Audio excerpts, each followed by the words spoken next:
welcome to another episode of Triumph and Tiaras. I am your hostess, Suzanne Proxa, business strategist and coach for female entrepreneurs who are purpose-driven and looking to make a major impact in the world. This podcast is my passion and is intended to showcase women who have overcome obstacles to hopefully inspire and empower all of you to do the same. And now on with the episode. Hello, everybody, and welcome to another episode. I am super excited to be here today with Kelly Morgan. She is a health and fitness professional and motivation expert. And I'm pretty geeked about this because, as many of you know, I am also a certified health coach. That's how I got started. So I'm pretty excited to speak with her today. And she has an amazing story to share with you. And so I say we just dive right in. And I would love to have Kelly share her story with us. It's definitely interesting because she has dealt with anorexia and then also weight gain and then of course that weight loss. So why don't you tell us, Kelly, about your story to start? Yeah, I'd love to. I was so drawn to you because of that shared health coach history. So you seem like the perfect person to discuss this with. So I'll start with where it all came from. This anorexia thing, people say that it builds over time, but I remember the exact day, the time, and what I was doing when it started. So it was a snow day back my junior year of high school, and my mom and I were just hanging out in the family room. We were playing Uno, and I was feeling fat, and it suddenly dawned on me, you don't have to eat. There is no reason why you have to eat if you feel fat. And I have just this really distinct origin of being like, oh my God, I don't have to eat. I mean, physically, guess what? You have to eat. You don't have to be a certified health coach or anything in the health realm to know that. Mm-hmm. But so I spent, as someone who was already teeny tiny, I was a cheerleader and an athlete in high school. So I was probably, I'd say I hovered around 100 pounds or so at that time. So I was 16, 17. And so I had this just revolution where I don't have to eat. So I kept going with that. I measured my portions very carefully. My parents were very involved in my life. I'm an only child, so they had an eye on me, but somehow they missed this. And they missed it for a long time. And this is certainly not to place blame on my parents because they are overly supportive of me, so they jumped right into this diet thing. So in high school, I found that I was starting to get weak. And 2 years of this before college came along, I was focused solely on being a college cheerleader. I had the academics to go to the school I wanted to, the University of Virginia, and I had to complete everything that was my dream that I decided in third grade. I was going to go to UVA, I was going to be a cheerleader, I was going to major in English, and that was how it was going to be. Well, to make that come true, the last thing I needed was to be able to make college cheerleading. So I went into overdrive when it came to the anorexia. It became more of an obsession than it was before. I went to tryouts my spring break before going off to college. I ended up not making the team, which wasn't a huge surprise because I hadn't even started there yet.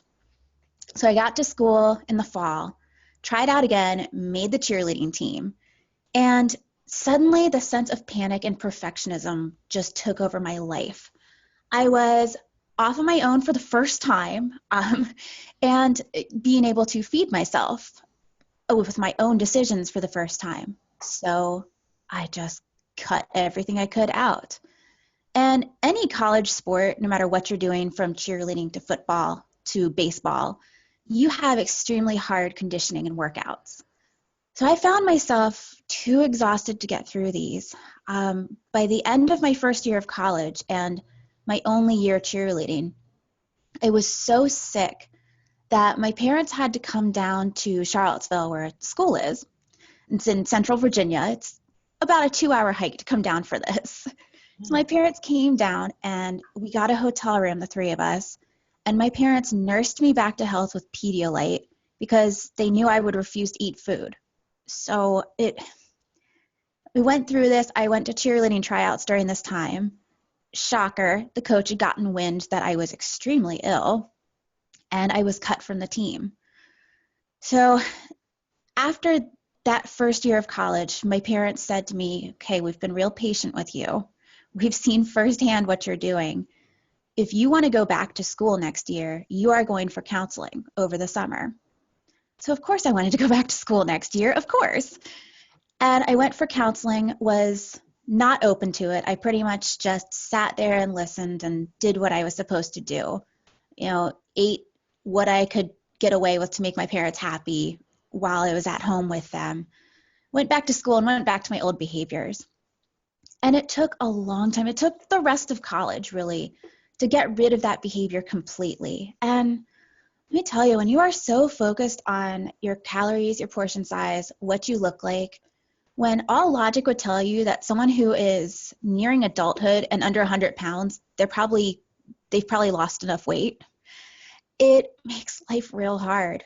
So I graduated from college with those demons still. The work world changes everything, I'm sure. All of you listening know that once you start work, you're sedentary, and it's not like school. It's not like high school. You have your life change. So I started to gain a little bit of weight, and I maintained a very healthy weight for about 10 years until, well, pretty much the worst in someone like me's mind happened. About 13 years later, I was finishing my dissertation for my PhD, and I was given an award by the college I went to for that, George Mason, and I couldn't work. So they told me that, this award, this stipend, this support is for you to stay home full time and write your dissertation. Well, I hope not many of you out there have to learn how horrible a dissertation is. Just if you're considering a PhD, think really, really hard. So I stayed home, and instead of writing, I started eating. And I got to know the Domino's delivery guy. What's up, Ian? Thank you for the pizza. And I gained 50 pounds. I'm a pretty small person to begin with. I am about 5 feet tall, and 50 pounds on anybody's a lot, but 50 pounds on a pretty small person is devastating. So, the idea of cognitive dissonance, where you're doing a behavior that doesn't match anything that you believe in or feel like you should be doing, that it's horrible. It's a terrible, terrible feeling. So going through that while I was just eating out of stress, and then afterwards, I ruined my own life in the opposite version. So with anorexia, I felt like everything revolved around food. I couldn't go out anywhere because somebody might make me eat. Somebody might feed me or hand me a mimosa, which now I'm like, heck yeah, feed me and hand me a mimosa. But back then, not really. So the opposite thing happened to me. I felt like everywhere I go, people are looking at me and saying, like, oh, what a pig. I have no pictures of me from this time period where I had on the extra weight. No pictures. I barely saw my friends. And I just buried myself and had a deep depression from it. So don't worry, everybody. This does have a happy ending. I came out the other end eventually. I finished my dissertation. And by the way, it felt especially hard to do all this because my specialty is women's fitness motivation. So there I am sitting like a lump of fat, just gargling pizza. And I'm writing about how you convince women to lead a healthy lifestyle and how to be active. So after that, I got myself together about 6 months later, and I decided that's it. I'm done with it. I could teach anybody how to lose weight, live a healthy life, find balance. So it's time to, put on my big girl pants and do it for myself. So I ended up doing it for myself, and I lost the weight. It was a surprising amount of work looking back to put on the weight. It took a lot of money.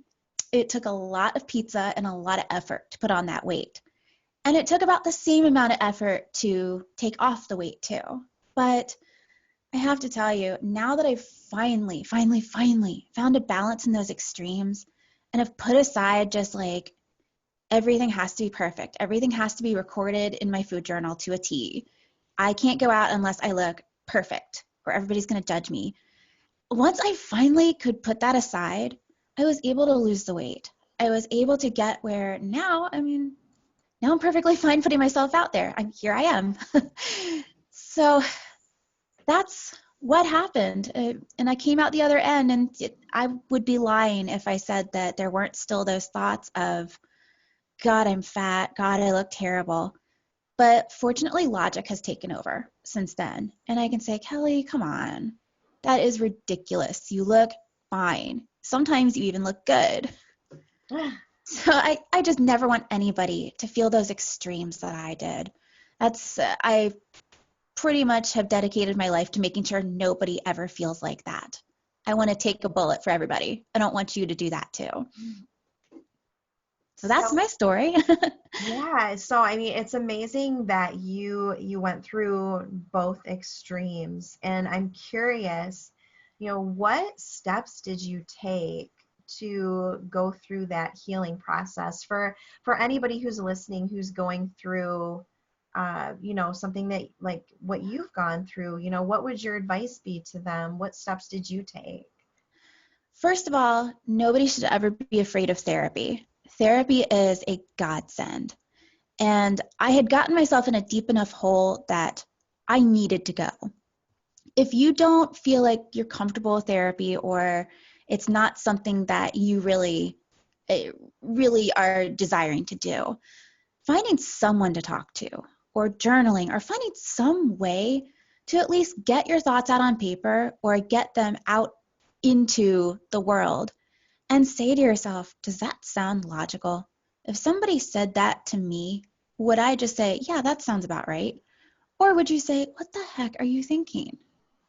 That's sometimes you just need a mirror, and that mirror could be a therapist like I did. It could be a journal, it could be a friend. Doesn't really matter who, as long as you're able to reflect on what exactly these beliefs are.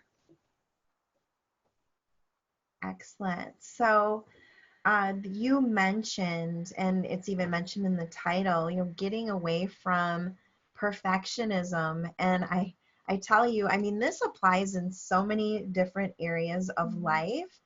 As a business strategist and coach, I see it all the time, women holding back because, they're trying to be perfect. And we keep telling people over and over and over again, stop it. Yeah. And so this is just another thing, it's kind of funny. I'm actually in a position right now where I'm trying to lose weight. And so I'm really interested in hearing what you have to say about this whole idea of perfectionism and how we actually take a step away from that. You know, people will never succeed in business if perfectionism takes over. And I hope you all listen to Suzanne with that, because it is a killer for business. With getting over the perfectionism for my body, it was step by step, and each thing that I told myself, I stopped and thought about it. So, for example, I was at the gym one day, and I love working out. Even at my heaviest, I worked out multiple days a week. And I'd be there just doing my thing, lifting some weights or, stretching out, doing whatever it may be. And my gym has mirrors everywhere. And, I would look at myself and perseverate over it and, just stare at myself going, oh, people are making fun of you. Why are you even here? And whenever that type of thought would come up in my mind, I would just stop myself and say, okay, what if this lady next to you said that? You would say, that's ridiculous. First of all, you're here to better yourself. Second, not a single person is looking at you. And third, guess what? You can turn around. So I stopped looking in the mirror, because each thing, listen to that belief and reframe it. Realize that, each thing you say, does it have logical merit? Would you support someone next to you saying that? And if it doesn't have any logic to it, and if you wouldn't support that person next to you, why are you being so awful to yourself? There's always a workaround. And if what you say is true, if, maybe you do look terrible, let's say you put on an outfit and that is just too tight, sometimes that's okay. Sometimes you say, well, gosh, why would I wear something too tight? So let's talk about self-love a little bit because this is also a challenge for women. You know, I'm not sure where this comes from, but I know I have this issue myself. I see it a lot in the women who are in my Facebook group. Self-love it's work for us. And why do you think that is, and how do you think that people could start really incorporating that, maybe, a little bit at a time so that they can get to a place where it's actually not something hard to do? Yeah. Self-love is incredibly hard, especially for women. We are eons and eons of women. We have been the caretakers. We put others before ourselves, whether it's our friends or our family or our husbands, boyfriends, whoever it may be. We're so used to putting others before ourselves that it becomes this natural instinct. And then something even worse happens. If you have a moment of giving yourself self-love, you're just like, well, gosh, I have a big head, or who do I think I am to take this time out? So we don't only have a problem with not giving ourselves self-love, but when we finally are doing that and we're nice to ourselves, we feel guilty. So it's changing that belief of you're not entitled to either give yourself time to take care of yourself or that you're acting vain if you look at yourself and say, gosh, I look good.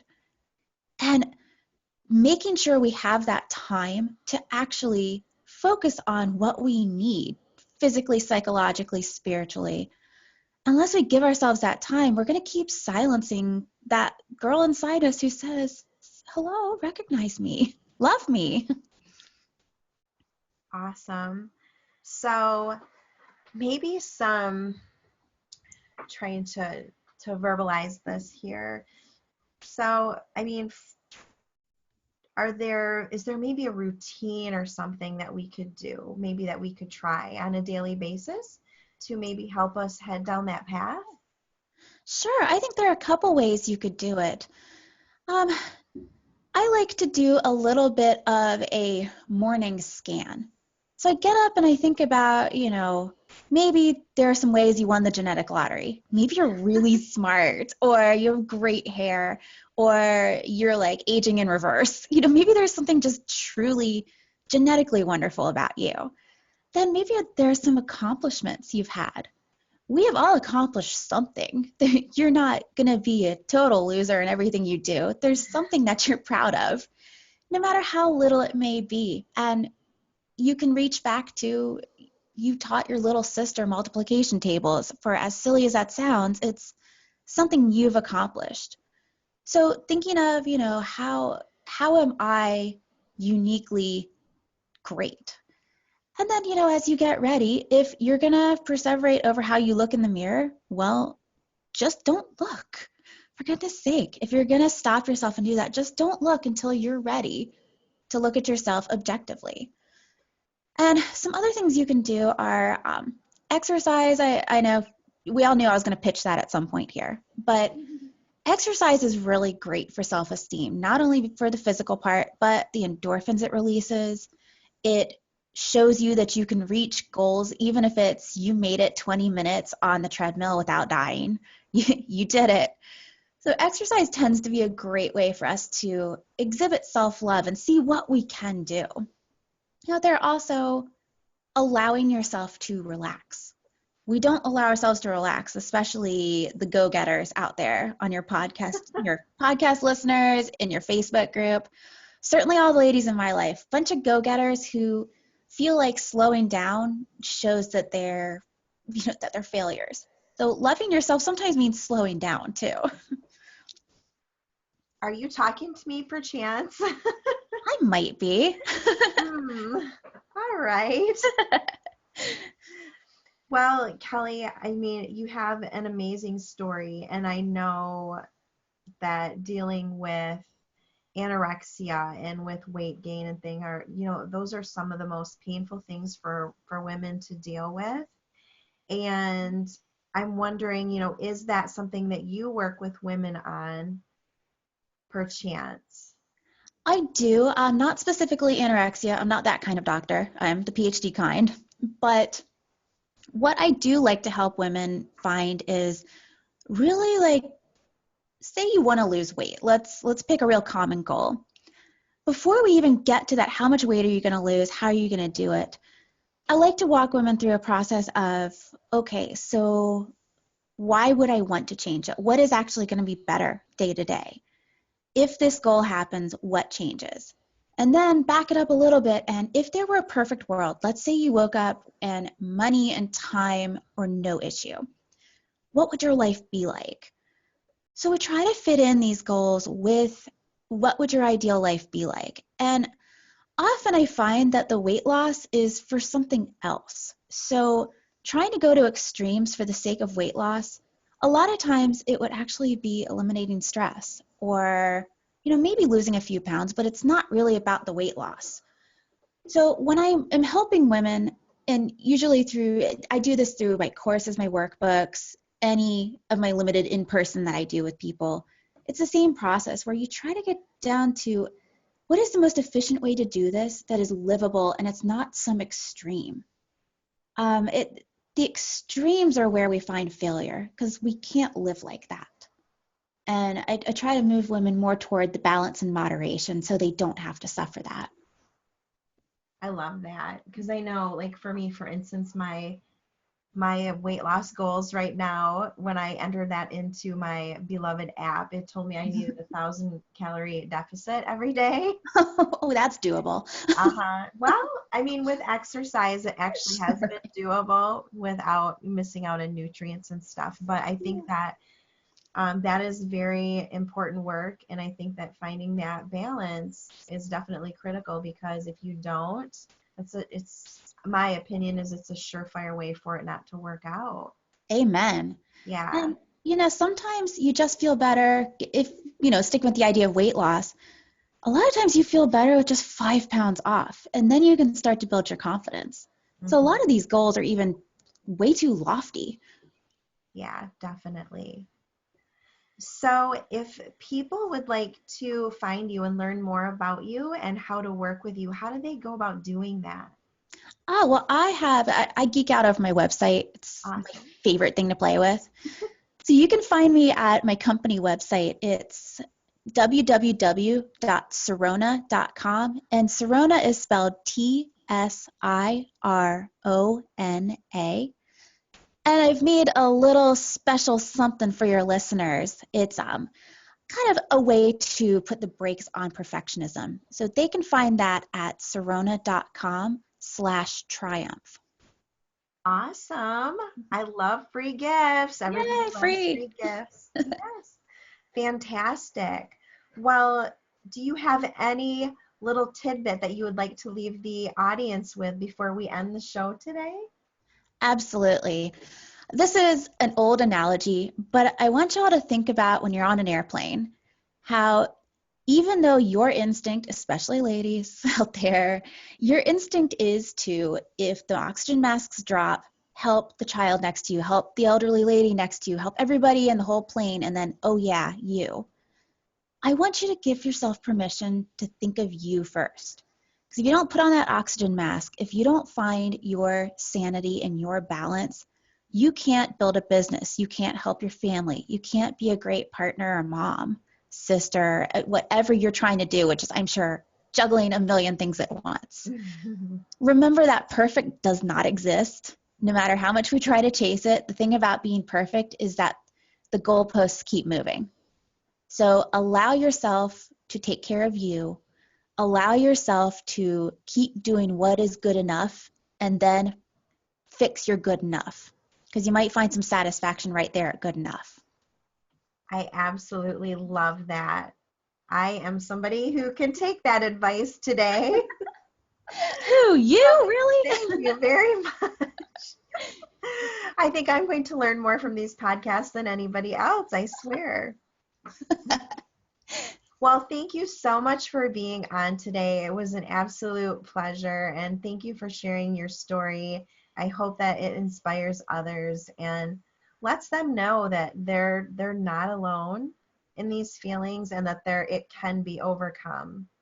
Absolutely. It was an honor to be here. And as you all heard, even two professionals with plenty of health knowledge have goals just like you. Yes, absolutely. Well, thank you everybody for listening. And thank you again, Kelly. Thank you for listening today. I hope that you found some inspiration from today's episode. If you would like to find me and check me out, you can head over to suzanneproxa.com. Or if you are a female entrepreneur who is purpose driven, head over to my Facebook group at fempreneurs.biz. Thank you so much for listening today, and I will see you in the next episode.